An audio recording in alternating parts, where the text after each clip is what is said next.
course niite presenter Kala na niko hapa na msanii, niko na msanii hapa Chozi na tutapiga na story of course. Mambo vipi? Leo look umepiga, unaenda wapi? Baba niko mtaani tu Soi.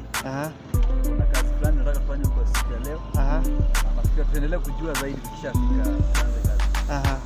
Ukiangalia leo ni Sunday, wasanii wengi wanapiga gospel music, wasanii wengi wako na my event. So what's your plan today? Leo nafikiri tutakuwa tunapromotiana. Tutakuwa tunakutana wengi waimbaji kadhaa wa nje wenye hatujapatana. So itakuwa mara ya kwanza tukikutana.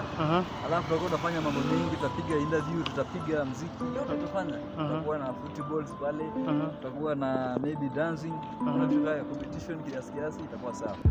So umeamua leo ni ile siku tunaenda church inaitwaje? Church penye nimekuja leo kuna mwenyeji atatuambia.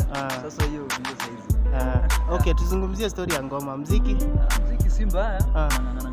Hivi kwanza majuzi nimeachia wimbo wa Kiganda. Napenda watu waanzilie kwanza kupata hiyo kwanza, alafu ndo kabla tuingie ground kwanza watafute kwa mtandao Chozi la Huruma Titans, wapate ngoma huko, wajionee, alafu nitawaambia mengi baadaye. Ndio tumeanza wasiwe na haraka. Of course amesema aje ndio tumeanza sasa. Ngoma uliachia, ngoma imekaa kama how many?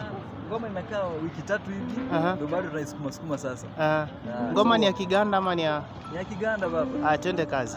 Tonde kakatonda wange yo sisogola kukikolanga toliwo mchifana ni chogwe watonda awatalikwe sisogola kwemba mchamzonyiwa awatalikwe sisogola.